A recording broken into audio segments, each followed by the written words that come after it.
Hello friends, welcome to Ollie veterinary wisdom. दोस्तों, आज मैं आपको टीडीएस के बारे में बताऊंगा कि टीडीएस क्या होता है और किस तरीके से पोल्ट्री फार्मिंग में या पोल्ट्री मैनेजमेंट में टीडीएस का रोल हो सकता है। टीडीएस का मतलब होता है टोटल डिज़ोल्व सॉलिड्स, और ये वाटर क्वालिटी को डिटरमाइन करने का एक पैरामीटर होता है। तो किस तरीके से इसे यूज़ कर सकते हैं और फार्मर्स हमारे किस तरीके से कंफ्यूज रहते हैं टीडीएस को लेकर, और वो होल सोल वाटर क्वालिटी का एक पैरामीटर इसे ही समझते हैं। तो आइए किस तरीके से नापते हैं ये देखेंगे हम इस वीडियो में, और टीडीएस के मेजरमेंट के बारे में देखेंगे कि टीडीएस मीटर कैसे यूज़ होता है वो ही देखेंगे, और इसकी वैल्यू कैसे डिफ़र करती है। उसके बाद इसका टेक्निकल जानेंगे कि कितना यूज़फुल ये हो सकता है। तो दोस्तों, ये हमारा टीडीएस मीटर है, आप इसे देख सकते हैं और आप इसे यूज़ भी करते होंगे। जिनके पास नहीं है वो ऑनलाइन मंगा सकते हैं, डिस्क्रिप्शन में भी मंगाने के लिए लिंक दिया गया है। तो आइए देखते हैं कि ये किस तरीके से काम करता है। तो दोस्तों, सबसे पहले टीडीएस मीटर के बारे में जान लेते हैं। जैसा कि आपको ये दिख रहा है कि ये टीडीएस मीटर है, डिजिटल टीडीएस मीटर है ये, और इसके अंदर ये 3 तरीके के पॉइंट्स होते हैं। पहला पॉइंट होल्ड का है, फिर टेम्परेचर है, और ऑन ऑफ का रहता है। तो हम इसे ऑन कर देते हैं और देखते हैं यहाँ पर ये इसकी वैल्यूज़ के लिए ये शो करने लगा डिस्प्ले पर। तो हम इसे खोलते हैं। तो दोस्तों, ये मेरे पास कुछ पानी रखा है। ये इधर गर्म पानी है, ये आरओ वाटर है, गर्म पानी है। इसके अलावा ये नॉर्मल आरओ वाटर है, ठंडा।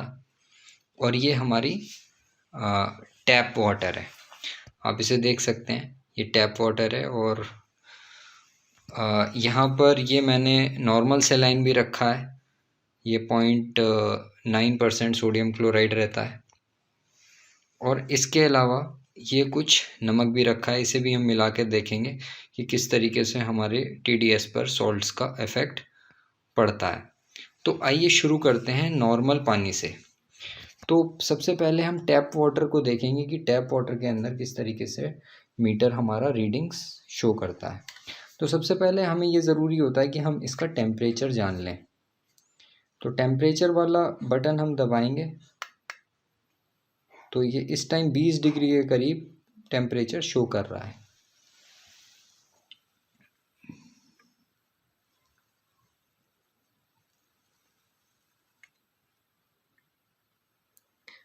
तो पानी का टेम्परेचर 19.3 डिग्री है इस टाइम।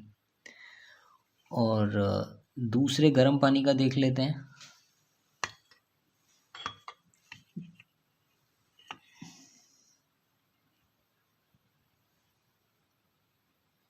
इसका टेम्परेचर 23.7 डिग्री के करीब है।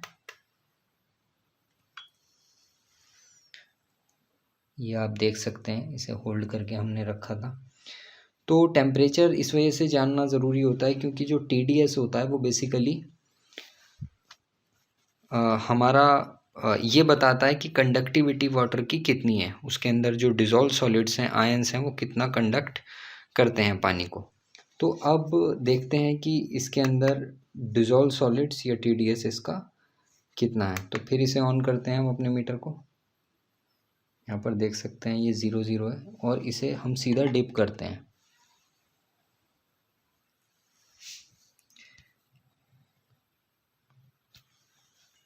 तो होल्ड करके हम इसे निकालते हैं। तो जैसा कि देखा हमने, टैप वाटर था ये हमारे यहाँ का, और इसका जो वैल्यू आई है वो आई है 155।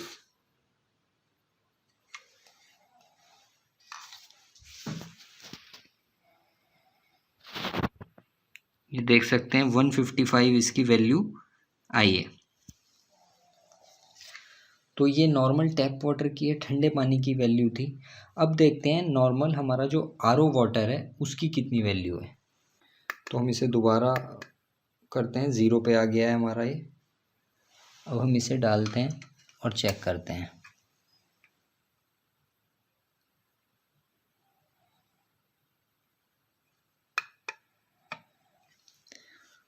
तो नॉर्मल आरओ की जो वैल्यू आई है वो आई है 128 ppm, या इसकी जो TDS वैल्यू है नॉर्मल RO वाटर की 128 ppm है।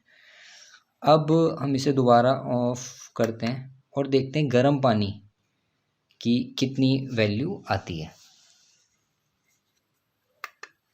फिर हमने इसे ऑन किया और ये 0 पर है।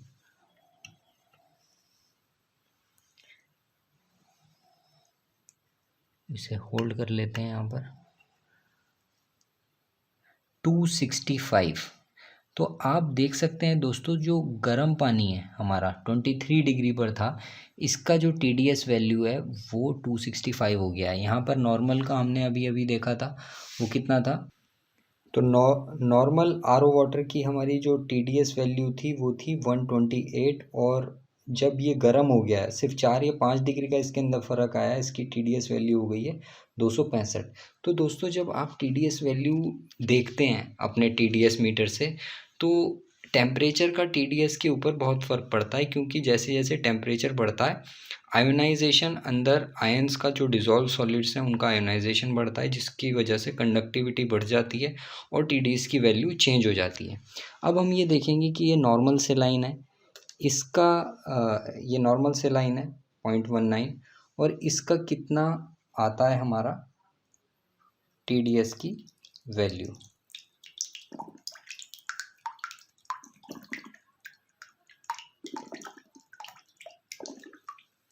तो इसे हमने निकाला और यहाँ पर देखते हैं, इसे दोबारा हम ऑफ करेंगे, ये 0 आ गया है, और अब इसे डिप करके हम देखेंगे।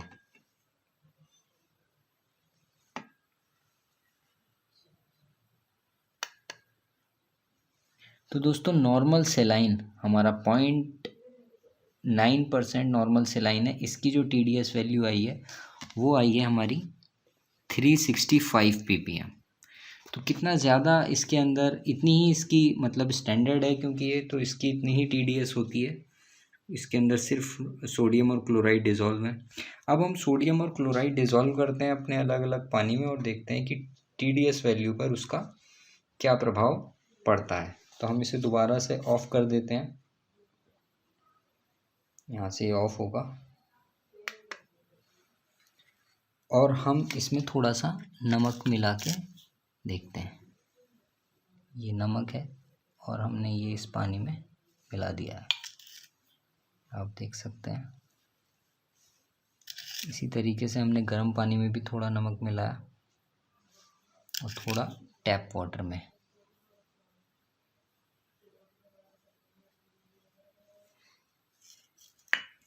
ये हमने जस्ट अंदाजे से मिलाया है ये नमक, और इसमें देखते हैं कि इनकी वैल्यूज़ में क्या चेंज आता है। तो नमक बहुत जल्दी घुल जाता है।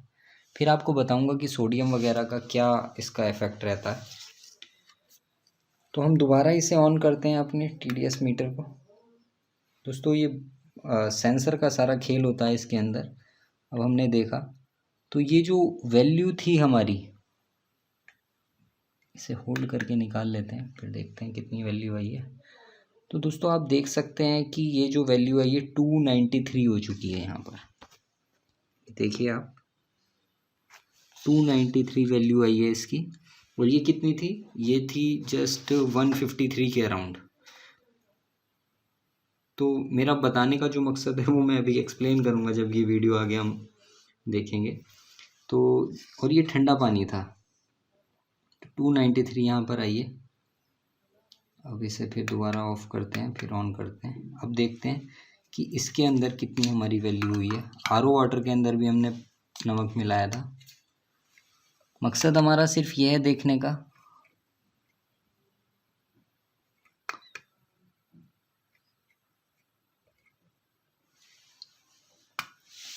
इसके अंदर ये 342, 128 से 342 इसकी वैल्यू TDS की हो गई है।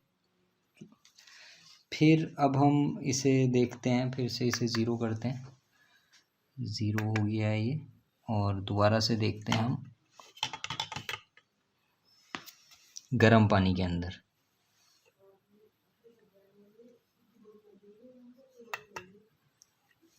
ये जो वैल्यू आई है गर्म पानी के अंदर सॉल्ट की, इसके अंदर इतना ज़्यादा सॉल्ट हालांकि नहीं डाला था, लेकिन 453 TDS इसकी पहुंच चुकी है।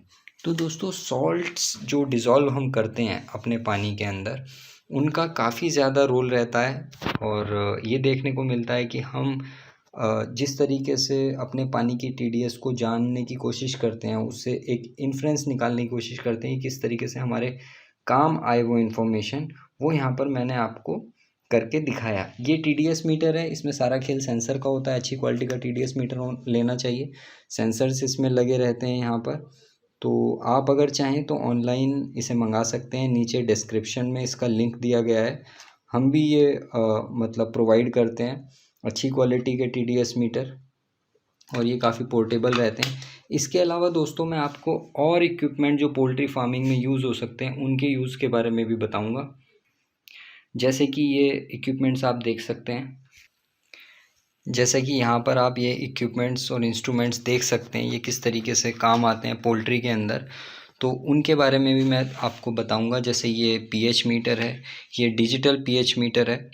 और दोस्तों कई बार क्या होता है, कंबाइंड TDS और pH मीटर आते हैं, उनके सेंसर्स आपस में कई बार कॉन्ट्राडिक्ट करते हैं और सही रीडिंग उसमें से नहीं आ पाती है, तो उन्हें बार बार कैलिब्रेट करना पड़ता है। इस वजह से pH और TDS मीटर अलग अलग ही लेने चाहिए। ये लक्स मीटर है, इसमें हम ये देखते हैं कि किस तरीके से आप देख सकते हैं कि ये इंफॉर्मेशन बताता है कि कितनी लाइट है। तो लाइट को किस तरीके से हम वो कर सकते हैं, मतलब अपने पोल्ट्री फार्मिंग को इम्प्रूव करने के लिए, वो मीटर है यहाँ पर। इसके अलावा ये पायरोमीटर है, ये पायरोमीटर टेम्परेचर बताता है। तो टेम्परेचर हम पता कर सकते हैं कि कितना टेम्परेचर रहता है। ये देखिए गर्म पानी का ये बता रहा है, इसी तरीके से ठंडे पानी का बता रहा है। तो इसमें से कितनी मतलब इन्फॉर्मेशन कितनी ज़रूरी होती है। इसी तरीके से ये पोटेंशियल मीटर रहता है, ये इसका क्या रोल हो सकता है ये भी मैं आपको बताऊँगा। ये सभी चीज़ें अवेलेबल भी हैं, आप ऑनलाइन इन्हें मंगा भी सकते हैं और सीख भी सकते हैं कि किस तरीके से ये आपके काम आ सकती हैं। दोस्तों आप हज़ारों रुपए खर्च करते हैं मतलब कई चीज़ों पर, अगर ये चीज़ें आपकी फार्मिंग को इम्प्रूव कर सकें तो आपको इन्हें ज़रूर यूज़ करना चाहिए। तो सिंपल TDS मीटर से आज हमने शुरुआत की है। तो आपने अभी अभी देखा कि इसी तरीके से टेम्परेचर और सॉल्ट्स का इसके ऊपर फ़र्क पड़ता है TDS के ऊपर। तो आइए थोड़ा सा इससे अब टेक्निकली देख लेते हैं। तो फ्रेंड्स अभी आपने देखा कि किस तरीके से हम TDS मीटर से TDS को नाप सकते हैं, लेकिन वैल्यूज़ एक ही पानी की थोड़े से चेंजेस से किस तरीके से बदल जाती हैं। तो TDS की जो वैल्यू होती है, TDS को फार्मर बहुत इंपॉर्टेंस देता है। और कभी भी वाटर क्वालिटी का मसला होता है तो सबसे पहले TDS ही चेक किया जाता है, क्योंकि TDS मीटर मिल भी बहुत आसानी से जाता है, लगभग सभी के पास होता है।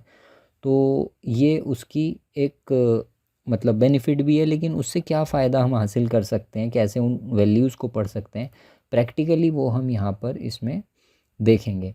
तो ये जो पार्ट है ये पोल्ट्री फार्मिंग में एंटीबायोटिक के यूज़ को कम करने के लिए बनाया गया है कि हम वाटर सैनिटाइजेशन पर, वाटर क्वालिटी पर कैसे ध्यान दें, कैसे उसे इम्प्रूव करें।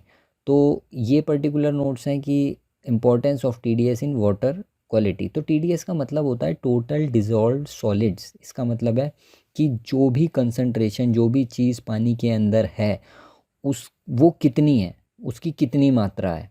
तो TDS is equal to inorganic salts. Inorganic का मतलब जो मिनरल्स होते हैं, sodium, potassium, chloride, magnesium, calcium, copper, iron, manganese, जो भी कुछ है वो वाले सॉल्ट्स। और कुछ ऑर्गेनिक मैटर होता है। ऑर्गेनिक मैटर का मतलब है जैसे कोई एल्गी आ गई है, जैसे काई वगैरह होती है, या फिर मुर्गी की बीट है वो पानी को कंटेमिनेट कर रही है, तो वो सब ऑर्गेनिक मैटर हो जाता है। तो ऑर्गेनिक मैटर इतना इम्पॉर्टेंट इसमें नहीं होता है, मतलब उससे दूसरी मतलब प्रॉब्लम्स आती हैं। लेकिन यहाँ पे इनऑर्गेनिक सॉल्ट्स का पानी में मौजूद होना, वो उसका TDS कहलाता है। तो कॉमन जो इनऑर्गेनिक सॉल्ट्स होते हैं जैसे कैल्शियम, मैग्नीशियम, पोटेशियम, सोडियम, ये होते हैं, इन्हें कैटायंस कहा जाता है। Carbonate, nitrate, bicarbonate, chloride, sulphates वगैरह, इन्हें एनायन कहा जाता है। तो किस तरीके से ये सॉलिड्स मतलब पानी के अंदर आते हैं, ये आप सबको पता है। ये नेचुरली भी पानी के अंदर आते रहते हैं और ह्यूमन एक्टिविटीज़ की वजह से भी आते हैं। जैसे बरसात होती है तो बरसात के साथ साथ क्या होता है ना, कि आपने मतलब किसान ने अपने खेत में कोई फर्टिलाइज़र्स वगैरह डाले हैं, मिनरल्स डाले जाते हैं, जैसे DAP है, या फिर यूरिया है या और चीज़ें होती हैं, तो वो बरसात के साथ या जब उसकी मतलब खेतों को पानी दिया जाता है तो उसके साथ रिस्क है वो नीचे चले जाते हैं। तो ऐसे ही गाय है, उसका गोबर है या फिर उसकी और यूरिन वगैरह है, उसकी साफ़ सफाई हो रही है तो वो पानी भी ग्राउंड वाटर का हिस्सा बन जाता है। कुछ लाइमस्टोन, डोलोमाइट हैं, वो पानी के अंदर रिस्क के चले जाते हैं। एग्रीकल्चर पोल्यूशन है, फर्टिलाइज़र, पेस्टिसाइड का, तो सब कुछ क्या है कि ये ग्राउंड वाटर के अंदर जाता रहता है और उसी से फिर हमारा टीडीएस बनता है। तो टीडीएस एक जस्ट ऐसी क्वालिटी है कि उससे बस हम ये पता लगा सकते हैं कि पानी के अंदर कुछ है, लेकिन वो क्या है और कितना नुकसान कर रहा है ये टीडीएस से हमें पता नहीं चलता है। अच्छा, एक और चीज़ आती है हार्डनेस एंड हार्डनेस की, हार्ड वाटर और सॉफ्ट वाटर। तो टीडीएस और हार्डनेस या सॉफ्टनेस अलग अलग चीज़ें हैं। ऐसा हो सकता है कि टीडीएस बहुत ज़्यादा हो लेकिन पानी हार्ड ना हो। ऐसा भी हो सकता है कि पानी हार्ड है लेकिन टीडीएस बहुत कम है। तो हार्डनेस और टीडीएस एक चीज़ नहीं है। तो कभी कभी टीडीएस ज़्यादा होता है बिना हार्ड हुए। मतलब पानी की हार्डनेस का क्या मतलब है, उसके अंदर कैल्शियम और मैग्नीशियम के सॉल्ट्स मिलते हैं। तो अभी हमने देखा कि टीडीएस के अंदर कैल्शियम मैग्नीशियम वैसे भी मिलते हैं, अगर ये फ्री फॉर्म में मिल रहे हैं, मतलब कैल्शियम आयंस हैं, मैग्नीशियम आयंस हैं, तो वो टीडीएस का हिस्सा होंगे। लेकिन अगर ये सॉल्ट्स बन जाते हैं तो ये पानी को हार्ड कर देते हैं, तो उसे हार्ड वाटर कहते हैं।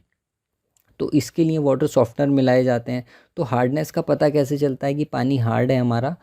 जो साबुन होता है, आप इसके अंदर अगर डिटर्जेंट घोलेंगे तो इसके अंदर झाग नहीं बनेंगे या बहुत कम बनेंगे, तो उस हिसाब से पता लगाया जाता है कि पानी हार्ड है। तो यहाँ पर देख सकते हैं कि हार्ड टाइप का पानी इस तरीके से टंकियों पर जमा हो जाता है। आपने अपने यहाँ देखा भी होगा, आपके टैंक में या आपका जो वाटर निप्पल होते हैं या उसमें इस तरीके से पानी जम जाता है। तो थोड़ी बहुत हार्डनेस होती है, लेकिन ज़्यादा हार्डनेस का मतलब ये है कि पानी में झाग नहीं बनेंगे जब उसे घोला जाएगा। दूसरी चीज़ होती है टर्बिडिटी। टर्बिडिटी का मतलब होता है मैला पानी। आप यहाँ पर इस पिक्चर में देख सकते हैं कि किस तरीके से ये साफ़ पानी है और इधर ये गंदा या मटमैला या थोड़ा सा टर्बिड होता जाता है। तो टेक्निकल टर्म जो इस मैले होने की होती है उसे टर्बिडिटी कहते हैं, टर्बिड वाटर कहते हैं उसे।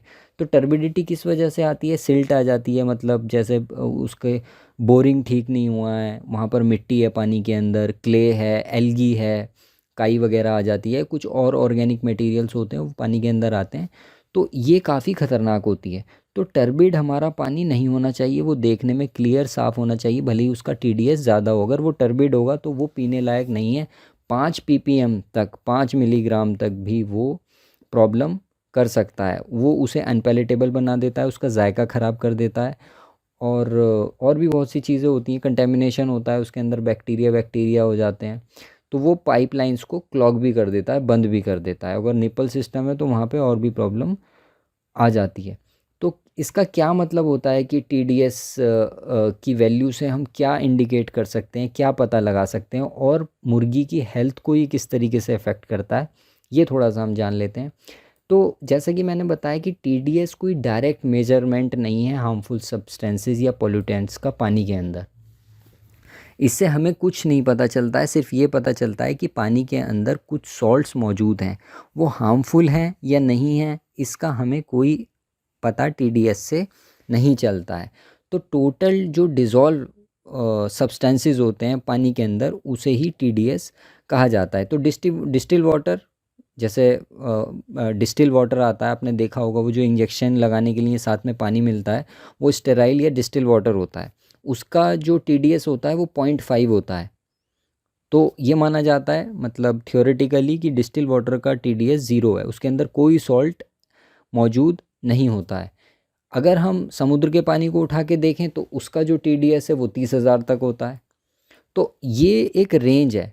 तो अच्छा टीडीएस या बुरा टीडीएस एक रिलेटिव टर्म है आपस में, लेकिन ये एक पैरामीटर है जिससे हम जर्नल वाटर क्वालिटी को मतलब नाप सकते हैं। ज़्यादा टीडीएस अगर मतलब जैसे जैसे बढ़ता चला जाता है पानी की क्वालिटी डाउन होती चली जाती है, लेकिन हमारा मकसद ये है कि पोल्ट्री को कितने टीडीएस का पानी हम दे सकते हैं। तो यहाँ पर एक एग्ज़ाम्पल है, जैसे कि अगर आप पानी को टेस्ट करते हैं, मतलब उसका टीडीएस टेस्ट करते हैं जैसे डिस्टिल वाटर का, तो आपको पता है डिस्टिल वाटर का TDS जो है वो 0 आना चाहिए, या बहुत हुआ तो 0.5 या 1 होना चाहिए। लेकिन अगर डिस्टिल वाटर में आपने TDS मीटर डाला और उसकी वैल्यू 100 ppm आई, तो इसका मतलब कुछ ना कुछ गड़बड़ है TDS के साथ, मतलब डिस्टिल वाटर के साथ कुछ ना कुछ गड़बड़ है, क्योंकि उसका TDS इतना ज़्यादा नहीं आ सकता। इसी तरीके से आपके पानी का कोई एवरेज TDS होगा कि मान लो 250 रहता है, तो वो सीज़न के हिसाब से, समय के हिसाब से, टेम्परेचर के हिसाब से वो बदलता रहता है। तो एक एवरेज मान लीजिए आपके यहाँ 250 TDS का पानी है, तो हो सकता है गर्मियों में वो 350 का हो जाए, या और बरसात के बाद का सीज़न जो होता है उसमें वो 150 का ही रह जाए। तो इस तरीके से TDS चेंज होता रहता है। लेकिन अगर हम इसे वैसे देखें तो 1000, 0 से लेके 1000 तक की वैल्यू ये गुड मानी जाती है, अच्छा पानी माना जाता है। अगर आपका 1000 TDS के अंदर अंदर है तो आपकी पोल्ट्री के लिए ये बहुत अच्छा पानी है। इसके बाद 1000 से 3000 तक की वैल्यू सेटिस्फैक्ट्री तो रहती है, मतलब 3000 TDS तक का पानी आप यूज़ कर सकते हैं। लेकिन 1000 से ऊपर उसमें फिर ड्रॉपिंग्स, लूज़ ड्रॉपिंग्स वगैरह की प्रॉब्लम शुरू हो जाती हैं।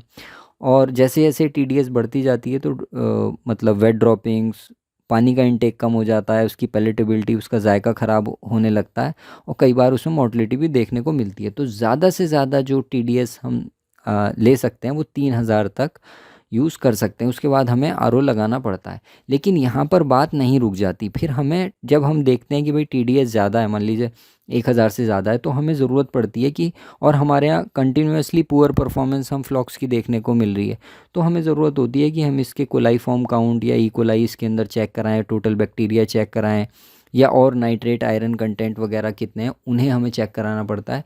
तो TDS का मतलब होता है मिनरल कंटेंट पानी के अंदर कितना है। तो कोई भी न्यूट्रिएंट जो मतलब पोल्ट्री खाती है या उसे पानी या फीड के ज़रिए से लेती है, अगर उसे ज़रूरत नहीं होती है, ओवरलोड हो जाता है पोल्ट्री के अंदर, तो उसे किडनी के अंदर से निकाल दिया जाता है। तो किडनी के अंदर से कोई भी चीज़ ऐसे ही नहीं निकलती है, वो कोई मतलब आम चाय छानने की छन्नी नहीं है, वो एक एक्टिव ऑर्गन है, और वहाँ पर अगर आपको उससे फ़िल्टर करवाना है तो वहाँ पर एनर्जी लगती है, ये एक एनर्जी डिमांडिंग प्रोसेस होता है। तो अगर आप ख़राब क्वालिटी का पानी दे रहे हैं, उसमें अननेसेसरीली कुछ सॉल्ट्स वगैरह या अपनी तरफ से कुछ चीज़ें मिला रहे हैं, तो इसका मतलब आप किडनी के ऊपर एक दबाव बना रहे हैं, एक उसे डैमेज करने की कोशिश कर रहे हैं। तो किडनी कोई भी चीज़ को फ़िल्टर तभी करती है जब उसे एनर्जी प्रोवाइड की जाए। तो वो एनर्जी कहाँ से आएगी? वो फीड के अंदर से आएगी। और दूसरी चीज़ क्या है कि उसकी भी एक कैपेसिटी होती है। तो ये इनऑर्गेनिक सॉल्ट्स जो होते हैं जिनकी वजह से TDS बढ़ता है, जैसे सोडियम है, पोटेशियम है, क्लोराइड है, इनका अगर पानी के अंदर ये बढ़ते हैं या फीड के अंदर ये बढ़ते हैं, मतलब टोटल अगर इन्फ्लक्स इन एलिमेंट्स का बढ़ जाता है मुर्गी के अंदर, तो उनका क्या होता है कि वाटर कंजम्पशन बढ़ने लगता है और वेट ड्रॉपिंग्स आने लगती हैं। मतलब बीड जो है वो पतली होने लगती है, लूज़ ड्रॉपिंग्स आने लगती हैं। और लूज़ ड्रॉपिंग्स कितना नुकसान करती हैं पोल्ट्री फार्मिंग में आपको खुद पता है। अमोनिया बनने लगती है और फूड डर्मेटाइटिस शुरू हो जाती है, पैरों के अंदर खुजली होने लगती है बर्ड्स के, और उससे वो अनोइंग होती है, फीड कम खाता है, तो मतलब दुनिया भर की प्रॉब्लम्स में आती हैं। फिर मॉर्टलिटी भी देखने को मिलती है, और ख़ासकर सर्दियों के सीज़न में तो ये काफ़ी बड़ी प्रॉब्लम हो जाती है। तो मोस्ट स्टैंडर्ड्स ये बताते हैं कि हम जो सोडियम का जो लेवल है वो टोटल ब्रॉयलर डाइट्स में 0.16 से 0.23% तक होना चाहिए। तो ये टोटल सोडियम होता है। अगर मान लीजिए आपके पानी के अंदर सोडियम कंटेंट ज़्यादा है, जो आपको चेक कराना चाहिए, मतलब टाइम टू टाइम, कम से कम साल में 2 या 3 बार अपने पानी की टेस्टिंग ज़रूर आप कराया करें। और TDS से तो मतलब हर 15 दिन में, 20 दिन में, 1 महीने में TDS मीटर से चेक किया करें कि टंकी के अंदर कितना TDS है, पाइपलाइन के अंदर कितना है, अगर कोई सब टैंक आपने रखा हुआ है तो उसमें कितना है, और आपके जो ड्रिंकर हैं उसमें कितना TDS पहुंच रहा है। तो ये एक अगर इन्फॉर्मेशन रहती है तो परफॉर्मेंस पे आप अपना ऑब्जर्वेशन रख सकते हैं। तो टोटल सोडियम कितना जा रहा है ये डिपेंड करता है कि अगर पानी के अंदर टोटल सोडियम, मतलब सोडियम ज़्यादा जा रहा है, तो हम उसी हिसाब से फीड के अंदर कम कर देते हैं। लेकिन अगर हम फीड बाहर से ख़रीद रहे हैं तो हमारे हमारे मतलब हाथ में ये सब नहीं रहता है उसे चेंज करने के लिए। तो हमें पानी के ऊपर ही ज़्यादा ध्यान देना पड़ता है अगर हम बाहर से फीड खरीद रहे हैं। ये बहुत ही छोटी छोटी बातें हैं, लेकिन ये बहुत बड़ा प्रभाव डालती हैं पूरी की पूरी फार्मिंग के ऊपर, पूरे के पूरे फ्लॉक के ऊपर। और पोल्ट्री ऐसा नहीं है कि सिर्फ एक ही फ्लॉक की बात हो, ये पूरे साल का प्रॉफिट निकलता है। अगर कोई ये सोच रहा है कि मैं एक मतलब फ्लॉक का प्रॉफिट मतलब देख के उसे ये लगता है कि इसमें फ़ायदा हो गया, तो वो गलत है। अगर उसे देखना है कि पोल्ट्री में वो प्रोग्रेस कर रहा है या नहीं कर रहा है, उसे पूरे साल का अपना सब लेखा जोखा देखना पड़ता है, तो देखना भी चाहिए वो। तो इसी तरीके से पोटेशियम होता है। पोटेशियम का जो टोटल इनटेक है वो 0.9% से कम होना चाहिए। अगर ये बढ़ जाता है तो इंक्रीज़ वाटर इनटेक, मतलब ये पानी को के इनटेक को बढ़ाता है, जिससे फिर वो किडनी के ज़रिए से बाहर निकलता है और वेट ड्रॉपिंग की, लूज़ ड्रॉपिंग की प्रॉब्लम करता है। तो क्या चीज़ें होती हैं जो कि पानी में पाई जाती हैं, ये हम देख लेते हैं। टीडीएस को मिलीग्राम पर लीटर में डिनोट किया जाता है, या पीपीएम भी इसे कहते हैं। तो मेजर आयंस जो होते हैं, जो फ्रिक्वेंटली मिलते हैं पानी के अंदर, वो देख लेते हैं। कैल्शियम मिलता है, इसकी एवरेज जो होती है वो लगभग 60 मिलीग्राम पर लीटर होती है, 60 पीपीएम भी कह सकते हैं इसे। लेकिन मैक्सिमम एक्सेप्टेबल लिमिट इसकी 600 mg पर लीटर तक होनी चाहिए। इससे ज़्यादा अगर है तो वो नॉन एक्सेप्टेबल है। इसके अलावा फिर मैग्नीशियम आता है, ये 14 मिलीग्राम पर लीटर तक होता है। अगर और मैक्सिमम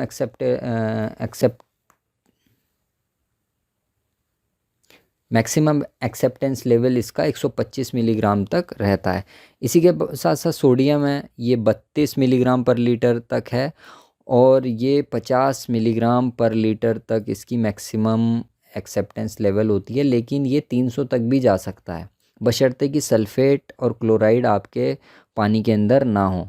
अगर वो होंगे तो फिर ये दोनों मिलके, सल्फ़ेट, सोडियम सल्फ़ेट और क्लोराइड मिलके पानी का इंटेक बहुत बढ़ा देते हैं। ये वो वाला पानी का इंटेक नहीं है, आप सोचेंगे कि यार पानी का इंटेक तो बढ़ना ही चाहिए। ये क्या होता है कि ये मतलब सॉल्ट्स का अंदर जाके इंटरेक्शन होता है और किडनी पे वो इफ़ेक्ट पड़ता है। और अगर आप हाई प्रोटीन डाइट दे रहे हैं, जैसे प्री स्टार्टर्स में होता है, तो वहाँ पर हाई प्रोटीन में यूरिक एसिड मेटाबॉलिज्म बहुत बढ़ जाता है। मतलब अगर सोडियम और ये सब चीज़ें ज़्यादा हों तो गाउट की प्रॉब्लम, लेमनेस की प्रॉब्लम और दुनिया भर की चीज़ें देखने को मिलती हैं। तो इस वजह से ये वाले जो आयंस हैं इन्हें भी देखना ज़रूरी होता है। देखिए दोस्तों, जो बहुत बड़े मतलब कंपनीज़ हैं, मैं फिर बार बार हर वीडियो में यही बताता हूँ, वो इन सब चीज़ों को जानती हैं, वो बहुत अच्छे से इन्हें कंट्रोल भी करती हैं।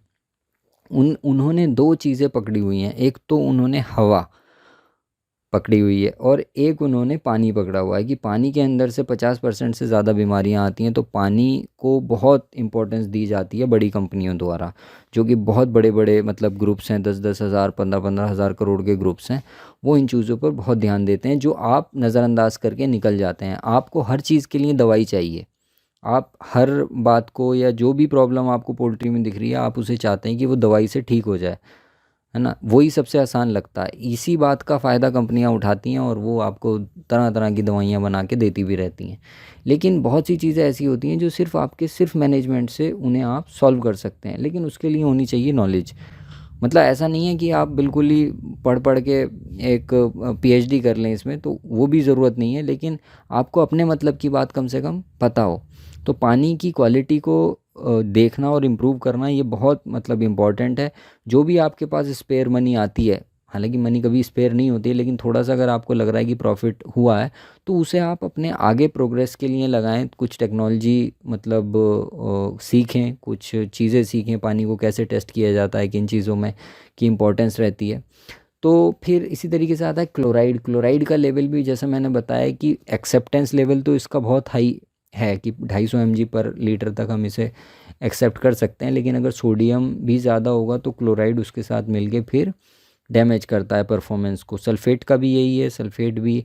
अच्छा, नाइट्रेट का काफ़ी इंपॉर्टेंस है। नाइट्रेट, नाइट्रोजन देखी जाती है इसमें, तो वो 10 mg पर लीटर तक एवरेज मानी जाती है। उसके अलावा 25 mg तक ये मैक्सिमम एक्सेप्टेंस लेवल रहता है। लेकिन नाइट्रेट का क्या है ना, कि ये अंदर जाके नाइट्राइट बनाता है, और नाइट्राइट होता है टॉक्सिक। अगर नाइट्रेट के लेवल हाई हैं, मतलब आपका पोल्ट्री फार्म किसी ऐसी जगह पर है जहाँ पर आसपास खेत हैं, वहाँ पर यूरिया डलता है, और खाद डाली जाती है, पोल्ट्री की खाद डाली जाती है, तो वो वाला पानी जो होगा ग्राउंड वाटर, वहाँ पर नाइट्रेट के लेवल चेक कराने बहुत ज़रूरी हैं, क्योंकि ये टॉक्सिक होता है और ये धीरे धीरे आपके मतलब पोल्ट्री के अंदर आता रहता है। होता क्या है कि नाइट्रेट अपने आप में टॉक्सिक नहीं है, लेकिन जब ये मुर्गी खा लेती है या पी लेती है इसके अंदर जाके, तो अंदर जो बैक्टीरिया होते हैं वो नाइट्रेट को नाइट्राइट में कन्वर्ट कर देते हैं, और वो नाइट्राइट टॉक्सिक होता है पोल्ट्री के लिए। एकदम से नहीं मारेगा, अगर बहुत ज़्यादा अगर इसकी वैल्यू हो गई तो मार भी मतलब मॉर्टलिटी भी कर सकता है, लेकिन ये धीरे धीरे करके उसे मतलब उसकी परफॉर्मेंस को ख़राब करता है। इसी तरीके से कॉपर भी है, कॉपर भी एक डेंजरस चीज़ है अगर वो ज़्यादा है, एक पॉइंट से 0.6 mg/लीटर से ज़्यादा इसकी मैक्सिमम एक्सेप्टेंस लेवल होती है। फिर आता है आयरन, ये बहुत बड़ा कल्प्रिट है, ठीक है। ये एक अच्छा खासा विलेन है और आपको पानी के अंदर आयरन की वैल्यू चेक कराते रहनी चाहिए, क्योंकि ये मतलब काफ़ी वेरिएबल रहती है। इसके बाद जिंक आता है और टोटल टीडीएस, तो टोटल टीडीएस जो है वो 1000 तक होनी चाहिए, होती है। तो दोस्तों ये हमने देखा टीडीएस के बारे में, इसे नाप के भी देखा। टीडीएस का ये वाला अगर मेजरिंग इक्विपमेंट आपको चाहिए तो आप नीचे डिस्क्रिप्शन में व्हाट्सअप कर सकते हैं। इसके अलावा आप हमें कंसल्टेशन के लिए भी कांटेक्ट कर सकते हैं। कंसल्टेशन के लिए भी नीचे लिंक दिया गया है, उस पर क्लिक करके आप पूछ सकते हैं अपने सवाल। कोई डिजीज़ आउटब्रेक है, फीड फार्मूलेशन है, कोई प्रोडक्ट फॉर्मुलेशन है, या कुछ भी जो भी पोल्ट्री से या डेयरी फार्मिंग से रिलेटेड आपको लगता है कि आपको चाहिए। और हमारी ट्रेनिंग्स भी ज्वाइन कर सकते हैं। ट्रेनिंग्स के लिए भी मैंने नीचे लिंक दिया हुआ है। अगले महीने हम इंशाल्लाह गोट फार्मिंग की ट्रेनिंग करेंगे, जिसमें हम गोट डिजीज़ के बारे में पढ़ेंगे, जानेंगे। 1 हफ़्ते की वो ट्रेनिंग होगी ऑनलाइन। इसके अलावा डेयरी की ट्रेनिंग हमारी फ़ेब में शुरू होगी, और देसी पोल्ट्री की ट्रेनिंग अभी जल्द शुरू होने वाली है, तो उसमें आप हिस्सा उसका बन सकते हैं। तो धन्यवाद अभी के लिए, और फिर हम और कुछ इम्पोर्टेंट टॉपिक आपके लिए लेकर आएंगे। तब तक के लिए धन्यवाद।